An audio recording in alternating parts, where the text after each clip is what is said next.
So here we've got a smart key, key fob, remote, whatever you want to call it, for a 2015 Camry. I'm sure it's the same for many different years of Toyotas and lots of different models of Toyotas. So I'll go ahead and start by pushing here, pulling out our key,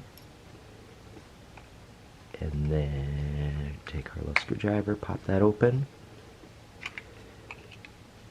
and then our circuit board is right here.